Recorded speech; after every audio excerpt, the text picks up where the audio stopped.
Ce dimanche 27 avril 2025, à Anonkwa-Kouté, l'association des résidents et acquéreurs du lotissement d'Anonkwa-Kouté Extension Ouest, Aralac, a pris la parole lors d'une conférence de presse.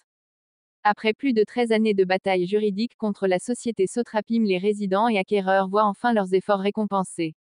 Cet échange avec les journalistes a permis d'apporter un éclairage sur cette longue lutte, de rassurer les membres de l'association et de préciser les faits qui ont marqué ce conflit. Aujourd'hui, les regards se tournent vers l'avenir.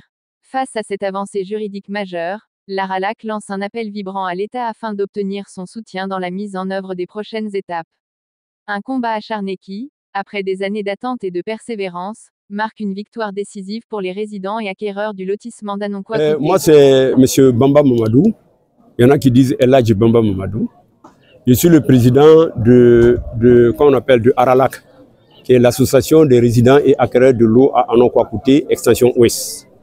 Alors, nous avons été victimes d'une entreprise immobilière dénommée Sotrapim, qui appartient à Aka Véronique, qui est venue casser nos maisons avec une décision de déguerpissement et non de démolition en 2012. Alors, on a eu des décisions contre elle et sa société, et jusque-là, elle ne s'exécute pas. Parce qu'ils savent qu'il y a toujours des possibilités pour contourner la loi. Mais nous avons tenu jusqu'à ce qu'aujourd'hui, on ait pu obtenir une hypothèque définitive contre Aka Véronique. Alors, ce que nous voulons maintenant, c'est de voir avec la justice de ce pays pour qu'on récupère nos terrains sur lesquels nous avons été victimes de démolition arbitraire. Voilà. Et puis, on a une autre parcelle qu'on appelle ici la parcelle 7, qui prend de îlot 70 à îlot 72, où elle a perdu tous ses droits. J'ai l'état foncier ici, mais malgré ça, elle vend ça aux gens. Ces agents vendent aux gens. Et puis ils font la complicité avec les Nyambro là, les syndicats qui viennent emmerder nos gens. Mais j'ai toujours dit à mes gars de ne pas faire de violence, de rester derrière la justice. Ça a pris du temps, mais aujourd'hui, les syndicats ont disparu du site, les vigiles ont disparu du site. C'est-à-dire que c'est une victoire pour nous. Alors donc, maintenant nous allons continuer, mais il faut que l'opinion sache qu'au niveau du ministère de la Construction, il y a des problèmes. Quelqu'un qui va avec un contrat, une convention sous seing privé pour se faire établir des documents du ministère, ce n'est pas normal. La loi dit qu'il faut un document notarié en bonne et due forme. Elle a reconnu que son document était sous seing privé. Elle se fait établir les titres, on annule le contrat et le Conseil d'État n'est pas capable d'annuler les titres. Donc ça fait que nous nous posons des questions. Donc nous comptons sur la presse pour porter à la connaissance de l'opinion publique nationale que les problèmes, ce ne sont pas forcément les ébriers. Ce n'est pas forcément les ébriers. Le problème, c'est surtout le ministère de la Construction, les agents du ministère de la Construction, qui font tout ce qu'ils veulent par rapport, je ne sais pas si c'est de l'argent qu'ils prennent, mais pour certaines personnes.